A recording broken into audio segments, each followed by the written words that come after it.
Magandang gabi po sa inyong lahat, mga giliw naming mga tagapakinig. At tayo po muli ay magdilingkod sa programa pong Back to the Scriptures. At sa tulong po ng ating pong banal na Espiritu at ng ating Panginoon ay muli tayong mag-aaral ng napakahalagang paksa sa gabing ito. At ako po ay nagpapasalamat sapagkat muli na tayo po ay magsasama-sama. Medyo matagal na panahon din po akong nawala dito sa air dahil po meron tayong maraming misyon sa iba't ibang lugar, kagaya ng Palawan, sa Mindoro at sa Masbate. Kaya po nagpapasalamat tayo sa Panginoon sapagkat muli ay maririnig niyo po ang inyong lingkod dito po sa air. Ito po ang inyong lingkod, si Brother Ronald Obidos, na bumabati sa inyong isang magandang gabi. At binabati ko rin po ang mga nanay sa gabing ito ng Happy Mother's Day. Alam ko po na marami ngayon ang mga magulang o mga nanay na kapiling ang kanilang pamilya, ang kanilang asawa at mga anak at sila ay nagdidiwang sa iba't ibang paraan. Minsan sa bahay, minsan ay nasa labas. Sana po ay mag-iingat po kayo at pagpalain kayo ng Panginoon. At tayo po ay nagpapasalamat din sa patuloy na mga tumutulong na mga sponsors natin, no? Sa atin pong Back to the Scriptures, na wala pong sawa na tumutulong sa atin, sa ating gawain, kagaya po ng ating pong sponsor dyan sa May Kawain, Bulacan, ang Marquis Bakery or Biscuits, no? Kung saan doon ay sila po ay gumagawa ng maraming mga biskwit at dahil po sa kanila pong mataas na spiritual ay sila po ready at palagi hong tumutulong sa atin. Ano? Si Ma'am Evelyn at Brother Larry Gubat. Diyan po sa May Kawain, Bulacan. At ganoon din po yung ating sponsor sa iba't ibang dako ng daigdig. Ano? Particularly yung ating pong sponsor dyan sa May Qatar, Seventh-day Adventist Church. Ano ho? Sa pamamagitan po ng mga kapatid natin na palagi ho rin silang sumusubaybay at walang sawang tumutulong sa ating pong programa. Kagaya po nila Edsel Bantigue, Leo Hauraige, Judith Claros, si Chris Rumias, Joey Fernandez, Jonathan Carpentero, Jeremiah Flores Ostan, at sa Christy Sampaga, Lizelle Siladan, Edward Carandang, Romel Ferry, at lahat po ng mga kapatid din natin dyan sa Europe, sa Greece, kagaya sa Greece, no? At dyan po sa bandang Amerika at meron din tayong kapatid dyan sa Japan na sumusuporta sa atin. At po, nawa ay pagpalain kayo ng Panginoon at tuloy-tuloy po ang atin pong pagtulong sa gawain ng Panginoon ito. Ngayon po sa gabing ito ay gusto ko rin samantalahin ang pagkakataon na magpaliwanag ng konti doon sa atin pong na-postpone na sana ay meron tayong diskusyon or dialogue na magaganap sa pagitan po ng Seventh-day Adventist at ng mga kaibigan natin na CFD o yung Catholic Faith Defenders na pinapangunahan po ni Brother Ray Entila, no? Na siya po ang director ng Catholic Faith Defender dyan po sa Bacolod, na sana ay meron po kaming schedule ng dialogue itong nakaraang May 9, no? Nung Sabado kahapon at nung Sunday kahapon at ngayon sana. Pero unfortunately sa hindi inaasahang pangyayari, nagkaroon po tayo ng problema sa venue, kaya po hindi naganap yung nasabing debate. Pero hindi naman ho ito totally ibig sabihin ay hindi na matutuloy sapagkat meron po tayong pag-asang inaantay. At good news nga po sapagkat mayroon na po tayong nakausap na isang kapatid natin na willing po tumulong para po i-sponsor niya yung ating place na kung saan gaganapin itong ating sharing. Actually dyan sa may Raffles, Ortigas. Pero nakausap nga namin si Brother Entila. Ito sanang June pero puno na daw ang schedule niya. Kaya malamang by October 29 or 30 matutuloy po ang discussion. Ano? Napakaganda po sana ng paksa. Ito po tungkol sa papacy, kung saan ay patutunayan sa side ng Roman Catholic Church, si Brother Ray Entila, na ito po ay, ang papacy ay instituted by Jesus Christ according sa New Testament. At yung sumunod na paksa ay tungkol naman sa Sabat. Patutunayan naman ng mga Seventh-day Adventist na ang ikapitong araw ng Sabat ay siyang araw na pangilin na ito ay mismong Diyos ang nagtatag doon sa panahon ng paglalang. Kaya po siguro hindi pa niloob ng Panginoon na ito'y mangyari. At pasensya na po dun sa mga kapatiran natin sapagkat merong ibang nag-text sa akin at pumunta dun sila sa venue. Dapat ay dun sa MAMSI or sa Manila Sanitarium pero wala nga sila hong naabutan na pag-uusap kagaya po ng inaasahan. Paumanhin po. At ganoon din po sa ibang mga tao na nag-aabang sapagkat ito'y na-post natin sa Facebook. Kaya po sa gabing ito ay gusto ko po na i-share sa atin at pag-aralan natin ngayong gabi ang isa sa pinakamagandang paksa na marami rin po ang nag-aabang. Ito po ay pinamagatang ang Sabat ayon sa Biblia at kasaysayan. Ito po ay part 1. No? Ito ay dinisign ko pong topic na ito na aabot hanggang part 3. Kaya bago ho tayo magsimula ay inaanyayahan ko po kayong lahat na tayo po'y manalangin. Dakilang Diyos na makapangyarihan sa lahat sa gabing ito, kami po ay lubos na nagagalak at pumupuri sa inyo sapagkat muli po ninyo pinahintulot na ang programa Back to the Scriptures ay muling maipahayag ang katotohanan ng inyong salita sa ere. Kaya Panginoon, hinihingi namin ang inyong basbas at patnubay. Nawa Panginoon, ang amin lamang pong sasabihin ay makapagbigay ng papuri sa inyo at makapagpapatibay ng pananampalataya sa aming tagapakinig. Ito po lahat aming dalangin sa matamis na pangalan ng anak na si Kristo Jesus. Amen. Okay? Atin po palang programang Back to the Scriptures ay mapapakinggan din po pala tayo, no? Simulcast. Kung gusto niyo po mapakinggan ang Back to the Scriptures sa internet, ay pwede rin naman po kayong pumunta sa website namin sa backtothescripturesministry.webs.com. Ulitin ko po, backtothescriptures, www.backtothescripturesministry.webs.com. At doon sa aming pong homepage ay hanapin nyo lamang po yung logo ng DWBL. Click nyo po yon at automatically ay connect po kayo sa live streaming. Napapakinggan din po pala tayo diyan sa Hingoog, no? Hingoog City sa may part ng Mindanao sa pamamagitan po ng simulcast streaming ng HCBN Hingoog City, no? 104.3 FM. At magandang gabi din po dyan sa mga taga-Hingoog. Nawa po ay pagpalain kayo ng Panginoon at samahan nyo kami sa aming gagawing pag-aaral ngayong gabi. Okay, so ang ating pag-uusapan ngayon ay ang araw ng Sabat o yung pangingilin ng araw ng Sabat ayon sa Biblia at kasaysayan. Ano ho? Napaka-importante na ito'y maunawaan natin sapagkat alam po ninyo sa atin pong panahon ay talagang majority ng mga mananampalataya o mga tao o mga relihiyon ang alam nila ay ang araw ng linggo, ang araw ng pangilin. At meron man na iba na may konting background sa Bible at history, sinasabi nila na ang Sabbath daw ay ibinigay lamang ng Panginoon sa mga Hudyo at pagdating daw sa New Testament ay hindi na ito ang araw ng pangilin kundi yung araw ng linggo. Kaya karamihan ng mga tao ngayon ay nagsisimba po sa araw ng linggo. Para po maunawaan natin ng lubusan ang issue na ito mga kaibigan, ay pag-usapan natin sandali yung tinatawag na 3 pananaw tungkol sa Sabbath, no? Sa Bagong Tipan. Alam po ba ninyo mga kaibigan na mayroon pong 3 pananaw tungkol sa Sabbath, sa Bagong Tipan? Meron pong tinatawag na number 1, yung abrogation of the Sabbath. Number 2, transference of the Sabbath. And number 3, yung permanence of Sabbath. Number 1, yung abrogation of Sabbath, ibig sabihin ay ito yung mga tao na ang paniwala nila yung 7th day Sabbath na nasa 10 utos ay hindi na raw nagpatuloy sa Bagong Tipan. Ito daw ay natapos na nung si Kristo ay pinanganak sa lupa at nangaral at nung siya ay mamatay, nilibing sa loob ng 3 araw, siya po ay nabuhay nung araw ng linggo. Kaya after that ay natapos na po ang obligasyon ng pangingilin ng 7th araw ng Sabat.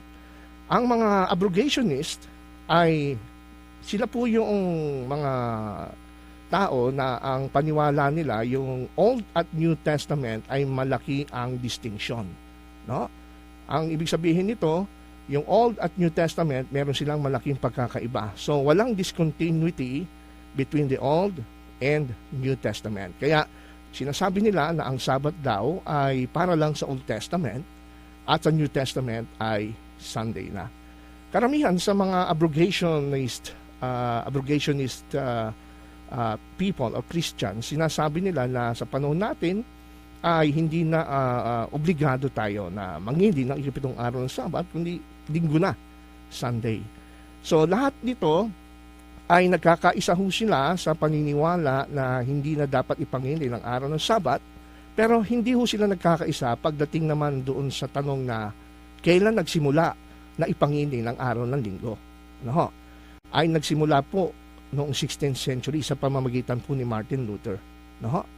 At ng ibang mga grupo na sumunod, kagaya po ng mga Anabaptist, ng mga Mennonites, ito po yung mga radical group na akalagang para sa kanilang paniwala ay napakalaki ng pagkakaiba ng Old and New Testament. Walang continuity between the Old and New Testament. Kaya po sa panahon natin, marami pong mga Kristiyano na abrogationist, ang tinatawag din sila ng mga antinomian denominations kasi nga po ay sabi nila hindi na angkop o hindi na related or hindi na applicable sa kanila daw ang katuruan sa Old Testament, kagaya nga po ng Ten Commandments in general, pati na yung Sabbath keeping in particular.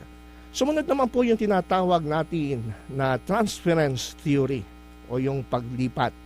Ito naman pananaw na ito ay medyo mas maganda at iba ang kanilang pananaw sa relationship between the Old and the New Testament.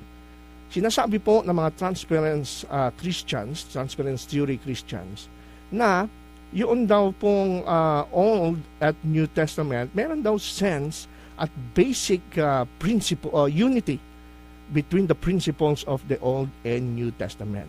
So kung yung mga abrogation theory, sa kanila ay meron silang tinatawag na discontinuity between the Old and New Testament. Ito naman mga transference na na-transfer na daw yung principle ng 7-day Sabbath sa Old Testament sa Sunday, no, pagdating ng New Testament. So kanila naman ay meron naman continuity, no, may pagpapatuloy at pagkakaisa ang Old and New Testament. Yun ang pinagkaiba niya doon sa abrogation. Kasi sa abrogation, talagang totally wala na yung Old Testament, kasama na yung Sabbath, pagdating ng New Testament, Sunday na. Samantalang itong transference, kaya sinabing transfer, nalipat na yung principle, yung kabanalan, yung solemnity ng 7-day Sabbath sa Old Testament dito daw sa araw ng Sunday. Ngayon, kailan na-develop ito? Ito pong transference view ay na-develop po during the time ni Constantine, during the 4th century, no? Particularly, nung kanya pong nilegislate yung tinatawag na Sunday Law noong AD 321, noong March 3, AD 321. Bagaman itong tinatawag nating Blue Law o yung Constantine Sunday Legislation noong AD 321 ay hindi natin masasabing ecclesiastical law, kundi ito po ay civil law, no? Demanding rest to work on Sunday. Pero sabi nga ni Constantine, yung mga agricultural work pwede magtrabaho ng Sunday. Yung mga theologians during this 4th century, na with due respect, no, kay Constantine bilang kauna-unahang emperor ng pagan Rome na naging Kristiyano, ay nagbigay sila ng theological sanction o yung tinatawag natin na parang mas basbas doon sa Sunday legislation ni Constantine.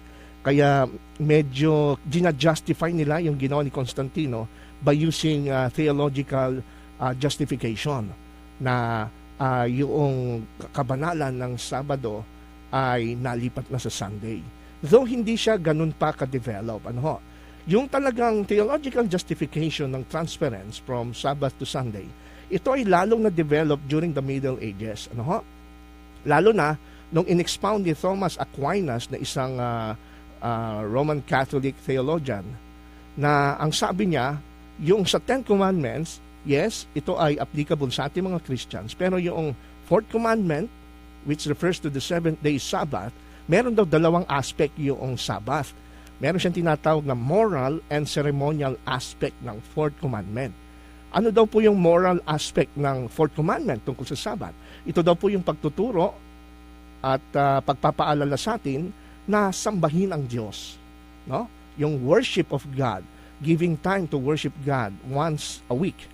Pero yun daw ceremonial aspect, sabi ni Thomas Aquinas, ito naman daw po yung tumutukoy sa yung pagiging seventh day niya.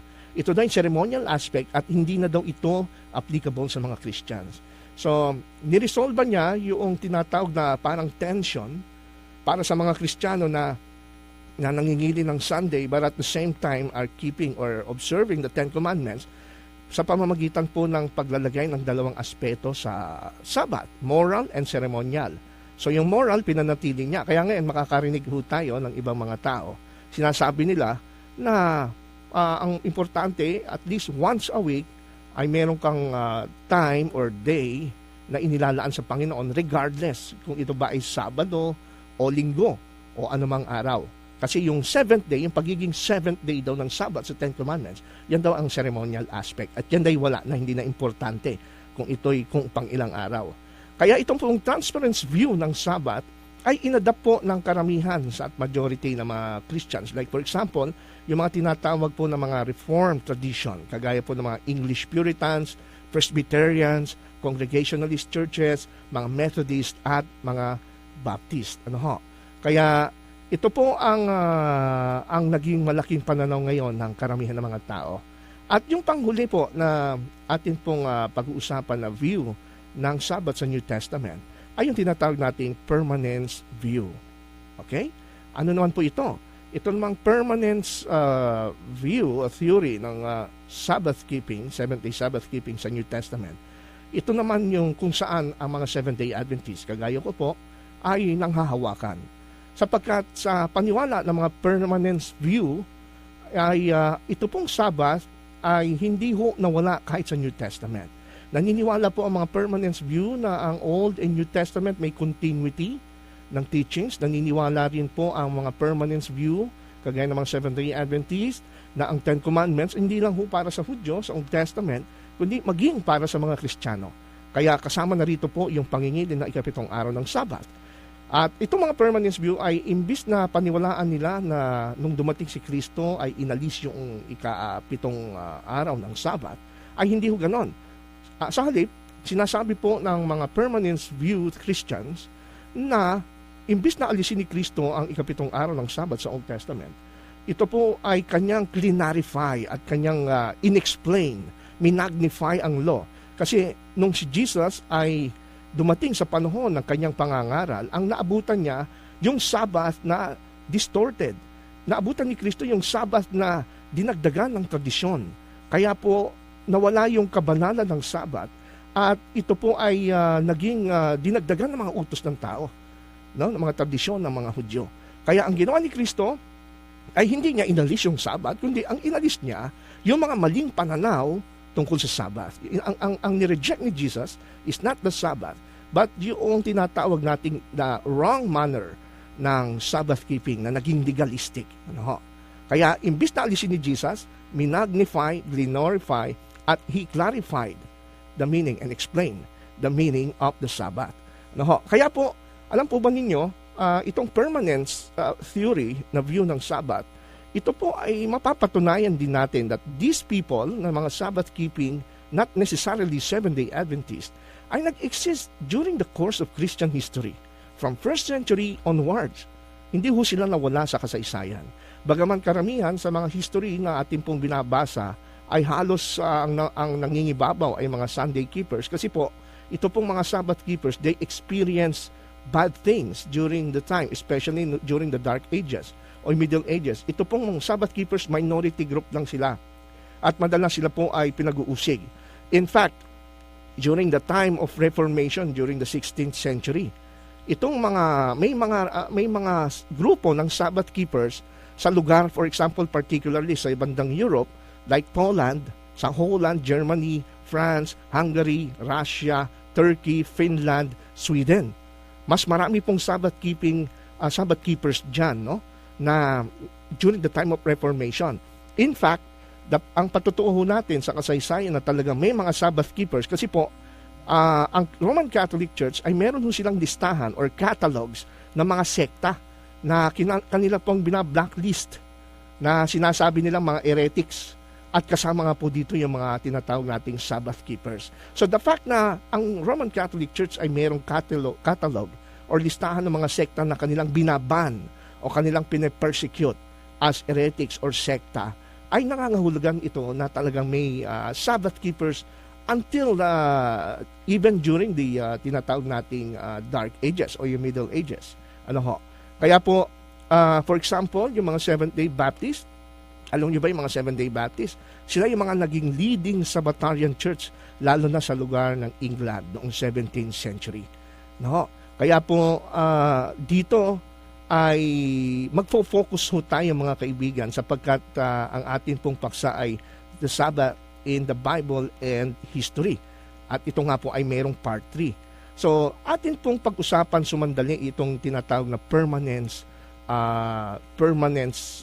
theory, no, ng Sabbath keeping. Yung abrogation na ating pinaliwanag kanina at yung transference ay paminsan-minsan ay atin din po silang babanggitin.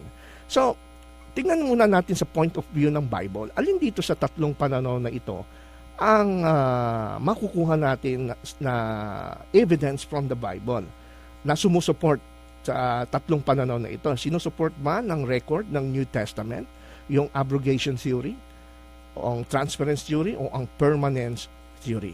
Okay. So, tingnan po natin, kung meron man po tayo na gagamitin na ebidensya o reference para pag-aralan po ang kasaysayan ng Sabbath, no, sa bayan ng Diyos throughout history, ang makikita ko na authoritative at very useful na record ay walang iba kundi yung aklat ni Lucas. Ano ho? Si Lucas ay kilala bilang isang physician, isa siyang magaling na historian. In fact, 2 aklat po sa New Testament ang kanya pong sinulat. Number 1 is the Gospel of Luke. Kung mapapansin po ninyo, ayon sa mga Bible scholars na din, na itong among the 4 Gospels, itong aklat ni Lucas ang pinakamas detalyado. No? Yung mga places, yung kung saan yung mga lugar, mga descriptions ng mga lugar, pati mismo yung mga officials, yung mga name ng officials, yung mga dates kung kailan ho sila nagsimulang maging mamahala, ay nakakatulong po ito sa pag-aaral ng New Testament. Lalo na sa kung ating pag-aaralan yung background ng New Testament, yung historicity ng New Testament, malaki po ang contribution nitong si Lucas. No, lalo na yung tinatawag nating Book of Acts. No, ito pong Book of Acts, ito po ay history ng early New Testament church, no? Yung kanyang paglitaw at paglago, paglawak, no? Na kung saan ay dito ipinapakita na ang tunay na mga Christians, the early Christians, ay talagang nangyari sa kanila yung pangako ng Panginoon. Nasasamahan sila sa kanilang pagpapalaganap ng Ebanghelyo at pagkakalat sa maraming bansa. Kaya nga po, yung mga Bible students na gustong pag-aralan kung ano ang status ng early church, no? Yung tinatawag nating New Testament church, ay ang kanilang ginagamit ay walang iba kundi aklat ng mga gawa o yung Book of Acts. Kasi po, dyan po natin matetrace kung paano nagsimula yung iglesia, paano siya nagsimulang lumago, at ano po ang kanyang ano pong mga missionary moves, at ano yung mga naganap na mga makasaysayang conversions, particularly ng mga hindi lang ng mga Hudyo, kundi ng mga Gentiles na tumanggap sa ating Panginoon. Kaya kung ang pag-uusapan po natin ay kung gusto nating i-trace yung Sabbath keeping, ay makakatulong po itong aklat ng mga gawa, mga kaibigan.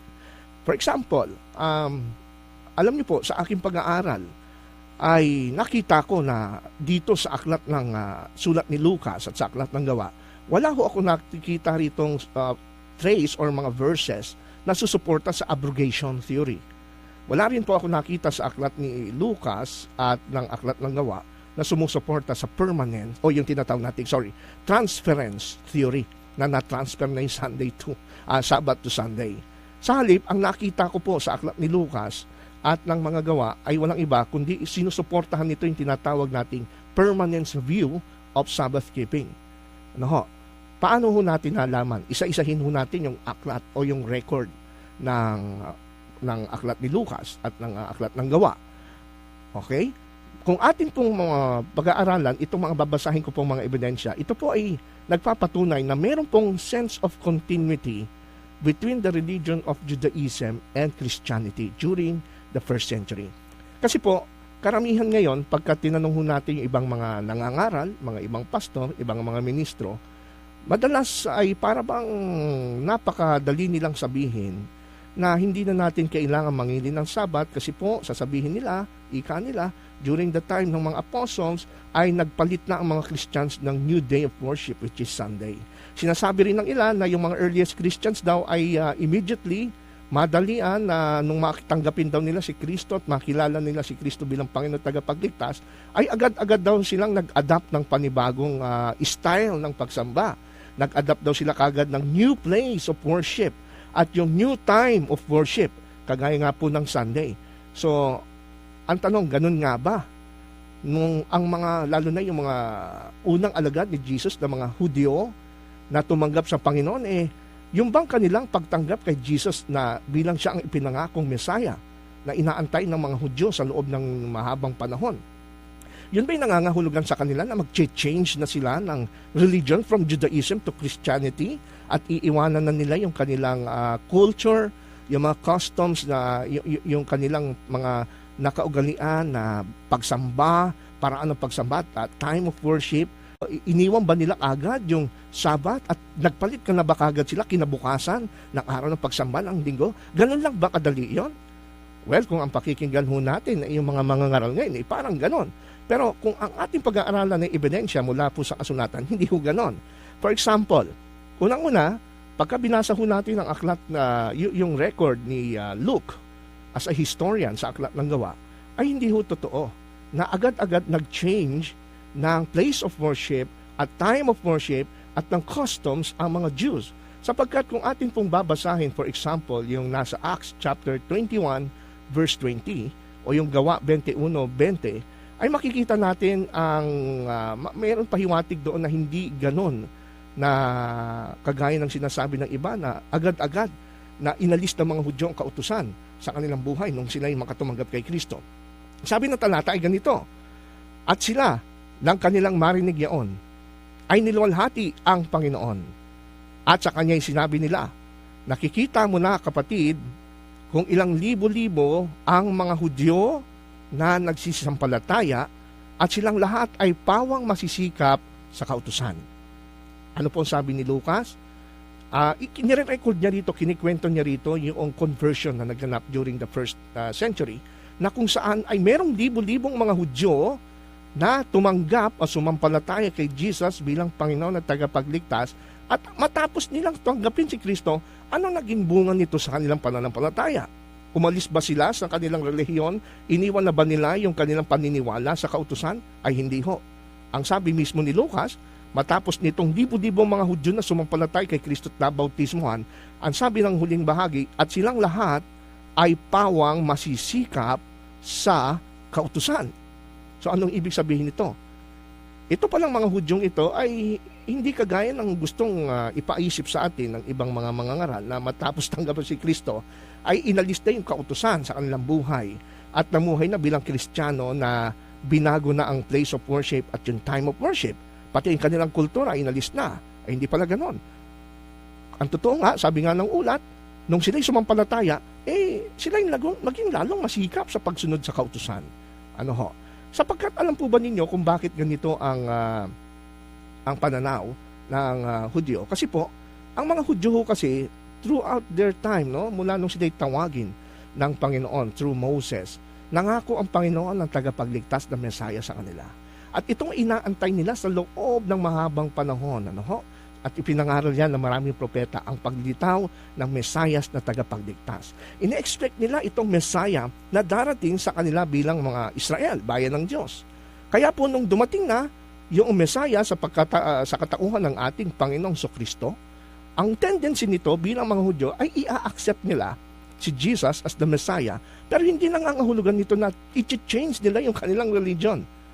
Kaya po, itong mga Hudyo ay, ang tawag sa kanila yung mga Hudyong mananampalataya. Doon nila na-realize yung pagiging kumpleto, pagiging tunay na Hudyo dahil hindi naman karagdagang doktrina sa kanila yung pagtanggap kay Kristo. Kasi ito nga ang kanilang tinatawag na center of doctrine, yung pag-aantay sa pagdating ng Mesiyas na tagapagligtas.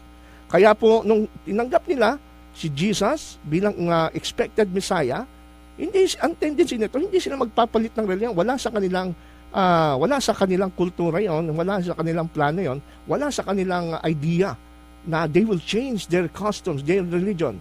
Tinanggap lang nila ang Messiah at ito ang fulfillment ng prophecy ng Panginoon. Kaya pagka ang isang Hudyo tumanggap sa Panginoon, mas lalo nilang nare-realize yung pagiging Hudyo nila. Nagiging tunay silang Hudyo dahil tinanggap nila ang expected o yung pinangako Mesias.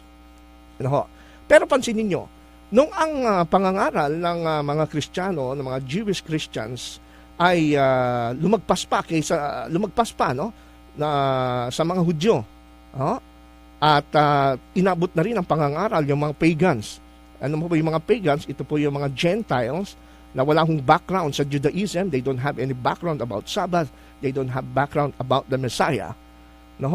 Kung mapapansin po ninyo, wala ho tayong mababasa sa Bible na itong mga Gentiles nung mabaptize sila ay libo-libo, kagaya ng mga Hudyo. Bakit ganon? Pagdating sa mga Hudyo, libo-libo na babautismuhan. Samantalang ang mga Gentiles, yung mga pagans na background, na walang background sa Judaism, walang background sa tinatawag nating Messiah, walang background about the Sabbath, bakit sila ay paunti-kunti at hindi man lang natin mababasa sa record ng New Testament na kung sila'y bautismuhan ay marami. Alam niyo kung bakit?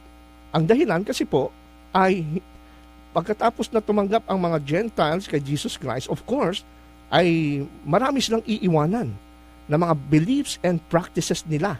Kailangan nilang i-change ito. Kaya talagang konti lang ang nako-convert sa Judaism, sa paganism during the New Testament times. Unlike sa Judaism, libo-libo kung sila'y ma-convert. Bakit? Kasi wala naman silang babaguhin sa kanilang beliefs and practices.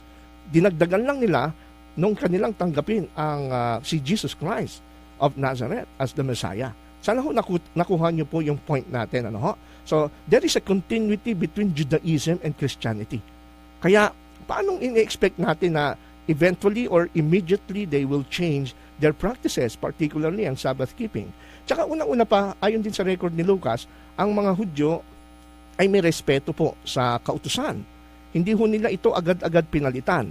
In fact, sabi nga sa 24:14 ng Gawa, ay si Pablo, sabi nga niya nung siya ay pinagbibintangan na siya ay lumalaban sa kautusan. Ang sabi ni Pablo ay sinasampalatayanan ko ang lahat ng mga bagay na alinsunod sa kautusan. At mga nangasusunat sa propeta, sabi sa Gawa 24:14.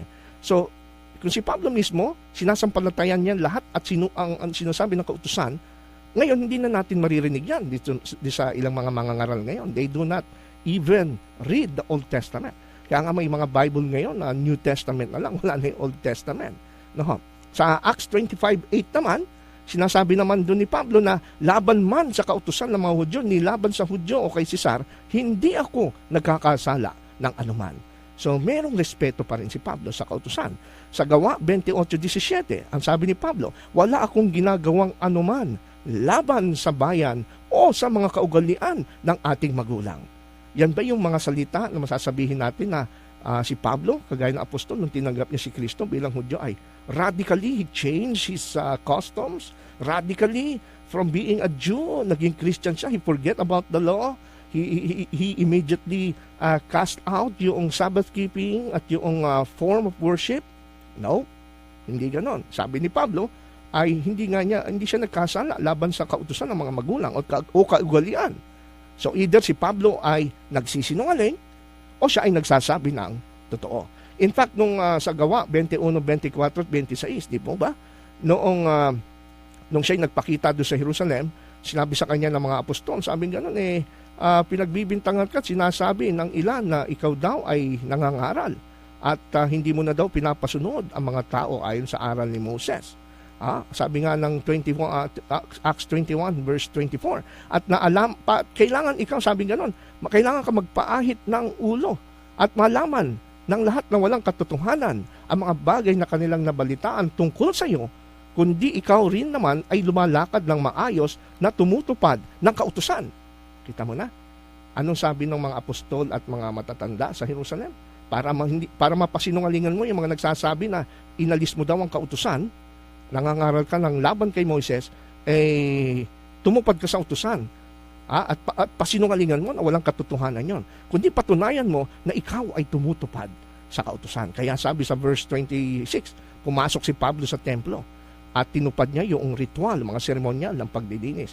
Yan ba yung mga yan ba ikauswato ng mga naririnig nating aral ngayon sa TV at radyo na ang mga apostol ay tahasan na kanilang iniwan ang kaugaliang Hudyo at hindi na nangilin ng Sabat? I don't think so.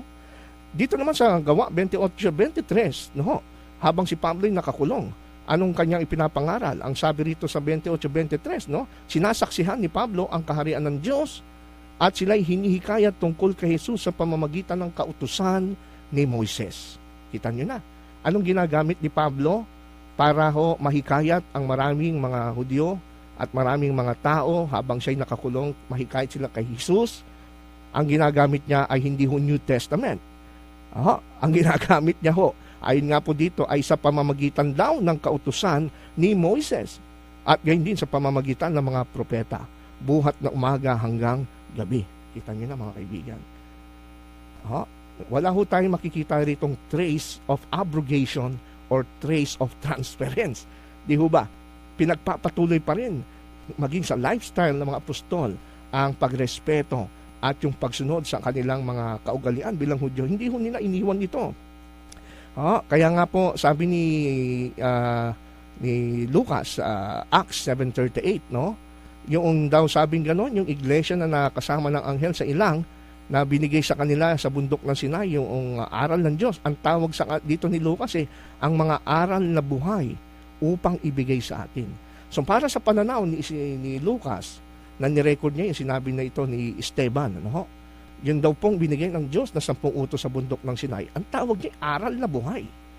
No, hindi niya tinawag itong aral na patay. Kaya pag sinabing aral na buhay, upang ibigay sa atin, ibig sabihin ay mataas ang kanilang respeto at pagtingin po sa kautusan ng Diyos. Kaya wala hong katotohanan yung abrogation theory or yung transference theory, hindi ho natin makikita dito sa ating mga binasang talata. Alam niyo po ba na maging ang mga Bible scholars na mga Sunday keepers na hindi naniniwala sa permanence ng Seventh-day Sabbath keeping, inaamin nila na talagang hindi natin mababasa na ang change na ito during the New Testament. For example, dito po sa isang aklat na kung pinamagatan po na From Sabbath to Lord's Day, no, na ito po ay edited ni D.A. Carson, no, isang kilalang evangelical Bible scholars ng Trinity College. At ito po ay symposium ng 7 mga magagaling na scholars na inisponsoran ng Tyndale Publications at ito ay pinablish sa England. Ay ito po ang pag-amin ng mga scholars tungkol sa New Testament, particularly sa record ng Aklat ng Gawa tungkol sa Sabbath keeping. Sabi rito, in any case, all the probabilities are against such a change. For the Jewish Sabbath was so distinctive and central to Judaism that any attempts in the early church to tamper with the day on which it was observed would have led to great controversy. And it would be strange indeed that none of the literature of the 1st and 2nd centuries reflects any such controversy. Further, such a change of day would have caused not only religious but also social and economic turmoil. If Jewish Christians had taken their day of rest on a different day, and Gentile believers had started to take a day of rest on the first day of every week, again, of such turmoil, there is not a hint. Ano hong ibig sabihin dito na inamin mismo ng mga authors ng From Sabbath to Lord's Day?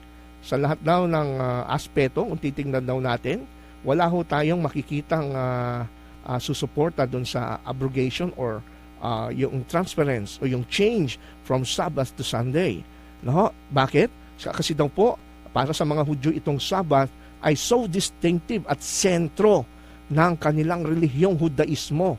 No? Kaya yung any attempts daw na ito ng mga early church na baguhin, na gawing linggo, ay kung tutusin, kung ito man ay nangyari daw during the New Testament, na abrupt or suddenly they change their day, no, from Sabbath to Sunday, ay ito daw ay maglilikha ng napakalaking kontrobersya. No, napakalaking kontrobersya nito. Kasi kita nyo nga po, basahin niyo yung ulat sa New Testament, lalo na yung sa Acts 15, di ba? Jerusalem Council ng 50 AD. Ano nangyari? Pinagdebatihan doon yung ang mga Kristiyano hindi na dapat tuliin, lalo na yung mga Gentiles. Wala na itong kinalaman sa salvation. Kita nyo kung ganong laki ng impact. No? It creates ripple doon sa early disciples na umabot pa ito sa mismong sentro ng mga apostol at mga elders. What more ang Sabbath keeping? No? If there is really a change, early change from Sabbath to Sunday habang buhay pa yung mga apostol, bakit silent ang record ng New Testament? Kaya tama itong observation ng from Sabbath to Lord's Day na yung ganitong kasentro na doktrina ng Judaism, which is Sabbath, na kung ito'y babaguhin during that time, it will create a great controversy.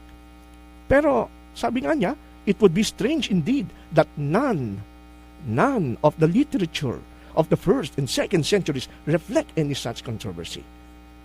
Kasi nga po, ay wala nga ho talaga nangyaring pagbabago during the New Testament. Nanatili po ang mga particular unang-una, yung mga Jewish Christians, they continue to keep the Sabbath kahit na sila'y tumanggap na sa Panginoon, kahit na sila'y naging Jewish Christians, they still practice their Jewish faith. Ang nangyari lang nito ay practice na nila yung Jewish faith which is centered in the person and work of Jesus Christ as their Messiah. Ano ho? Ngayon, bagaman meron din ulat tayo sa Bible na talaga nagpapatunay na meron ring record of discontinuity in a sense. Kung meron man pong discontinuity sa Old and New Testament, ito yung walang iba, kundi yung mga ceremonial laws o yung mga prophecy tungkol sa mission and work of the Messiah, the promised Messiah, si Jesus Christ. No? Kagaya ng temple sa sanctuary, paghahandog ng mga hayop, ng mga tupa, yung mga yearly na yan, atonement, wala na yan. Kasi nga po, nung dumating si Jesus, siya po ang reality. Siya po ang substance. Siya po ang katuparan ng mga paghandog ng mga hayop. So, basically, wala na yun. Hindi na natin kailangan ng mga animals. So, yan po ang discontinuity. Yung discontinuity refers to the ceremonial law, hindi ho sa moral law. Sabi nga ho sa Lucas 24:27, magmula kay Moses at sa mga propeta ay ipinapaaninaw niya sa kanila ang mga bagay tungkol sa kanya sa lahat ng mga kasulatan. Sa verse 44, at sinabi niya sa kanila, itong aking mga salitang sinabi sa inyo nang ako'y sumasa inyo pa, na kinakailangang matupad ang lahat ng mga bagay na nangasusulat tungkol sa akin sa kautusan ni Moises, propeta at mga awit. Ang 10 utos, hindi naman tungkol kay Kristo yan. Hindi naman prophecy yan tungkol sa mission ni Jesus. It is a moral law. So ano daw yung kailangan matupad kay Jesus at hindi na kailangan na ito'y sundin ng mga Christians. Ito'y walang iba kundi yung mga ceremony, mga ceremonials, paghahandog, paghahain ng mga hayop. Dahil si Jesus Christ na po, ang Lamb of God who will take away the sins of the world. Kamusta naman yung sinasabi sa Lucas 16:16 hanggang 17? Na ganito ang sinasabi, ang kautusan at ang mga propeta ay nanatili hanggang kay Juan. At mula nooy ang ebanghelyo ng kaharian ng Diyos ay ipinangangaral at ang bawat tao ay pumapasok doon na nagpipilit. May mga gumagamit nitong talatang ito para patunayan na kahit ang 10 utos daw ay nanatili lang hanggang kay Juan, John the Baptist, at pagkatapos na hindi na daw sinusunod. Maliho ang interpretation na yon. Dahil binasa na nga natin kanina sa Lucas 24:44, ito po ang paliwanag ni Lucas kung anong ibig sabihin niya na ang kautusan at propeta na nanatili hanggang kay Juan. Ibig sabihin nito, ito yung kautusan at mga propeta, mga sulat ng mga propeta noon, patungkol sa mga propesiya tungkol kay Kristo. Hindi ho 10 utos ang pinag-uusapan dito. Ang totoo niyan, ang sabi sa verse 17, ibaba niyo lang ho, sa verse 17, Lucas 16:17. Ngunit lubhang magaan pa mawala ang langit at ang lupa kaysa mahulog ang isang kudlit ng kautusan. No, di ho ba? So wala hong contradiction dito sa 16 and 17. Ang nawala sa sinasabi na hanggang kay Juan ay ito pong sulat, kautusan, sulat ni Moses at ang propeta tungkol sa mission ng Messiah. Kagaya nga po ng paghandog at mga paghandog sa santuario. Pero yung 10 utos ay hindi ho iyon ang pinag-uusapan sapagkat kahit kudlit hindi mawawala doon. Okay? Now, kamusta naman itong tinatawag na Jerusalem Council? Na ito ay very controversial na ginagamit ng ilang mga kaibigan natin to prove na hindi na daw kailangan ng Sabbath keeping. At hindi raw ito nagpatuloy sa panahon ng mga apostol. Totoo niyan mga kapatid, ang issue sa Jerusalem Council, hindi ho Sabbath, hindi ho Ten Commandments. Ang issue ho sa Jerusalem Council noong AD 50 ay may kinalaman po sa tinatawag na pagtutuli. Ano ho? Basahin nyo lang po sa verse 1, Acts 15 verse 1. Ang sabi ron, at may ibang mga taong nagsilusong mula sa Judea ay nagsipagturo sa mga kapatid na sinasabi, maliban na kayo yung mga tuli ayon sa kaugalian ni Moses, hindi kayo maliligtas. So ano po ang issue? Ang issue po, mayroon po kasing mga nangangaral na mga Hudyo, no, na sabi nila, maliban na kayo tuliin, hindi kayo maliligtas. So para sa kanila, ang pagtutuli may kinalaman sa kaligtasan na hindi naman yun ang ebanghelyo. So, ano pa? Sa verse 5, datapot nagsitindig ang ilan sa sekta ng mga Pariseyong nagsisampalataya na nagsasabi, kinakailangan sila ituliin at sa kanila ipagbiling ganapin ang kautusan ni Moises. So, yung kaligtasan ng ebanghelyo na ipinangaral ng mga apostol, gustong palabasin itong mga Hudyong to, kulang pa yung ginawa ni Kristo para tayo matubo sa kasalanan. Sabi nila, kailangan pa silang tuliin na yan po ang issue sa Jerusalem Council, hindi po Sabbath o hindi ang anuman tungkol sa Ten Commandments. It has something to do with ritual. At alam nyo ba na hindi totally inalis ang law of Moses sa konteksto ng Acts 15 dito sa Jerusalem Council. Bakit po? Kung mapapansin nyo, merong pinagbilin ang mga apostol na dapat na isulat sa mga iglesia. No? Ang isa nga po dito ay yung may kinalaman dito sa tinatawag nating yung apat na bagay. No? Sa Acts 15:29, sabi ron, yung Diyos-Diyosan, pakikiapid, binigti, at dugo. Yan. Ngayon, ito ang problema ng mga anti-law o yung mga antinomianist na mga mga abrogationist at mga transference theory. Sabi nila, dito daw sa Jerusalem Council, ay inalis na ang law of Moses. Okay? So, totoo bang inalis ang law of Moses? Hindi ho. Kasi po, yung four ritual laws na binili ng mga apostol, kagaya po yung umilag sa Diyos-Diyosan, umilag sa pakikiapid, umilag sa binigti, umilag sa pagkain ng dugo. Alam po ba ninyo kung saan yan? Mababasa rin ho yan sa sulat ni Moises mismo, particularly sa aklat ng Leviticus chapter 17 at 18. Ito po, tungkol sa Diyos-Diyosan, Leviticus 18:21. No? Sabing ganon, huwag kayong magbigay at palipatin kay Moloch sa pamamagitan ng apoy ang inyong mga anak. Yung tungkol sa pakikiapid, Leviticus 18, basahin nyo. Yan yung pakikirelasyon kasama mismo yung mga kamag-anak, bawal sa Diyos yan, pati sa hayop. Yung tungkol sa binigti o yung mga strangled na hayop, Leviticus 17:15. Sabi ngayon, huwag kayong kumain ng mga namatay sa sarili. At yung tungkol naman sa dugo, sa Leviticus 17 verse 12, huwag kakain ng dugo kahit ng mga taga-ibang bayan na hindi Israelita. Ano? So, walang bago dito sa sinabi ng mga apostol na apat na pinagbilin sa kanila, no? Tungkol sa iwas sa Diyos-Diyosan, iwas sa pakikiapid, iwas sa binigti, iwas sa dugo. Hindi ho bago itong doktrina. In fact, noong pa man sa panahon ni Moses, Leviticus 17 at 18, ay ito na po ang binibilin doon sa mga tao na mga hentil na gustong makipamayan at makitira, makisama sa mga Israelita to avoid conflict with the Jew. Tsaka isa pa, sabi ng ilang mga Bible scholars, kaya itong apat na itong idiniin kasi ito yung madalas na practice ng mga Gentiles, ng mga pagans, no? They worship false gods, mahilig sila makiapid, mahilig sa kumain ng kung anong mga hayop, pati dugo kinakain nila. Kaya hindi ho totally inalis ito inalis ang kautusan ni Moses sa aklat ng Gawa 15, yung Jerusalem Council. Nag-appeal pa nga sila kay Moses, Leviticus 17 to 18. No? Kaya itong problema ng mga nagsasabi na mga transference view at abrogationist view.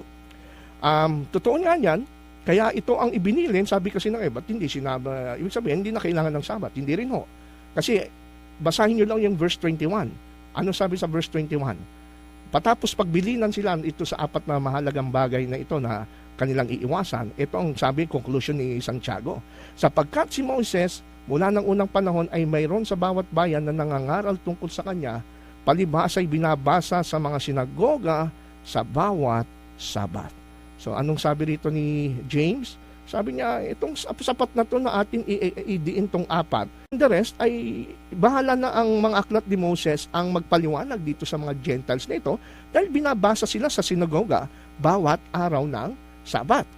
So ang ibig sabihin nito, ang mga Hentil pala, sila pala ay nangingili ng Sabat. Totoo nga ba yan? Totoo po yan.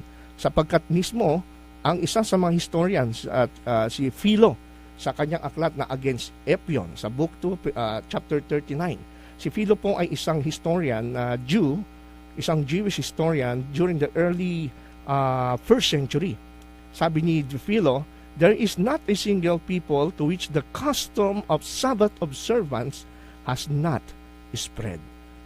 So ibig sabihin, familiar na po itong mga Gentiles na ito na naging issue during the Jerusalem Council sa Sabbath. Kaya hindi na kailangan ulit-ulitin sa kanila yon. Hindi porke sinabi na ito na lang 4 na ito ang iiwasan nyo at walang binanggit tungkol sa Sabat, walang alam sa Sabat itong mga Gentiles. No.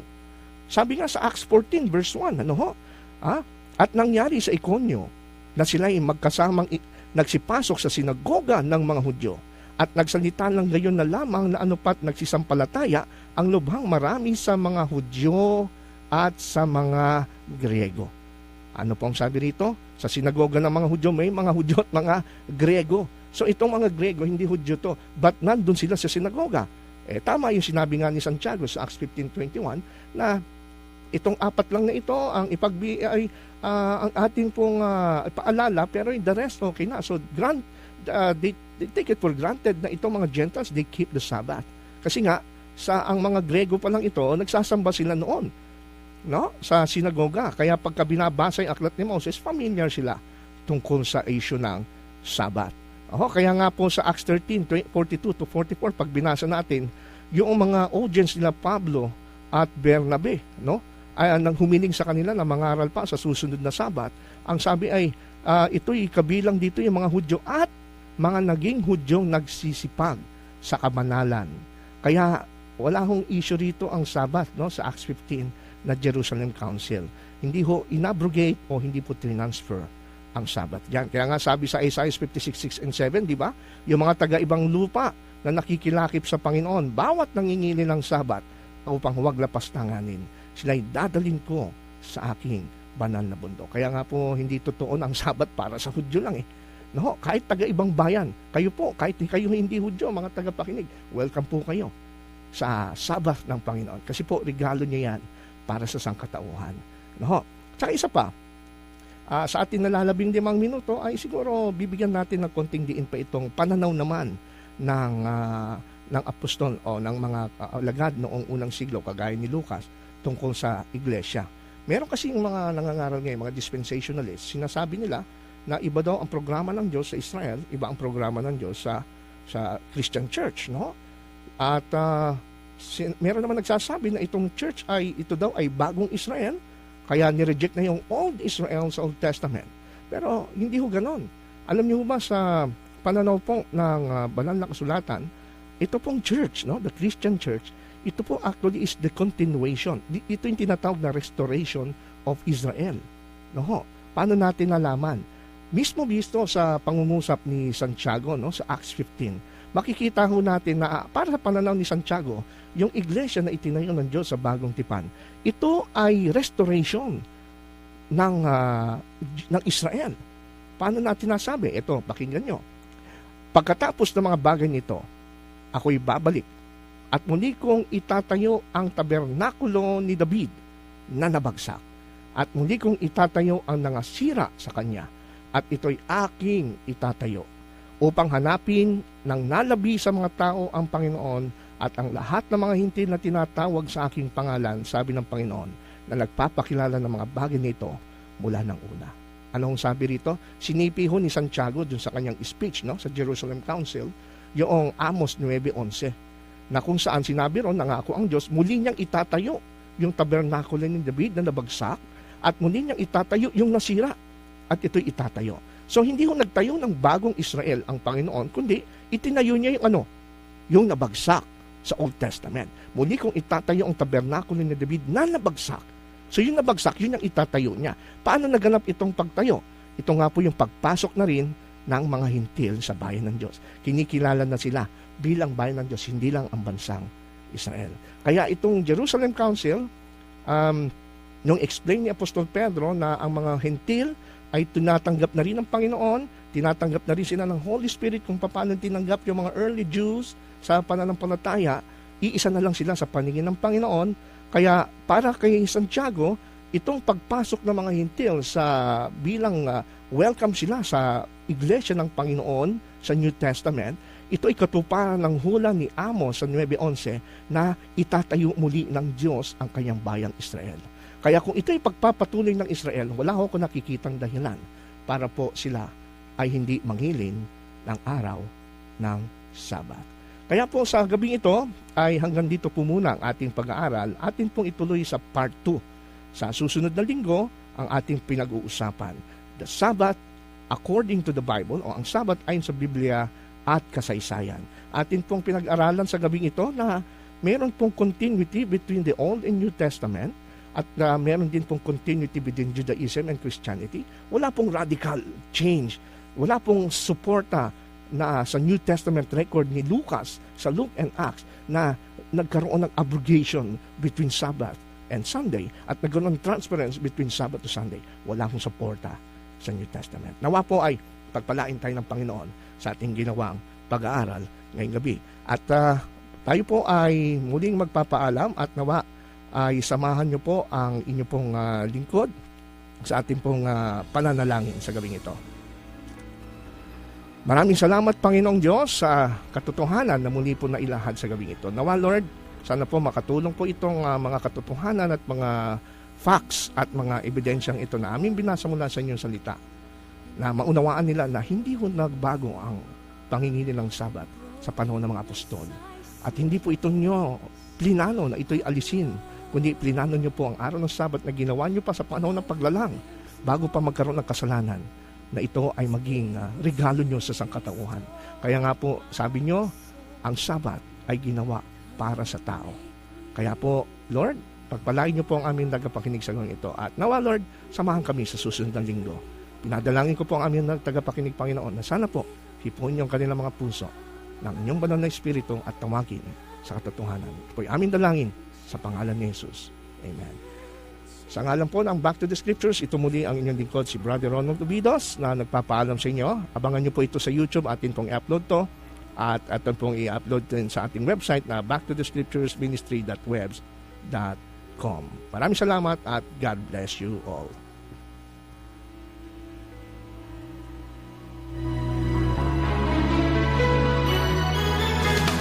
I'm ready to surrender, to give you all my life, no matter what the cost or sacrifice. Reveal to me your calling, cleanse me from my prideful ways. Use me now, I pray.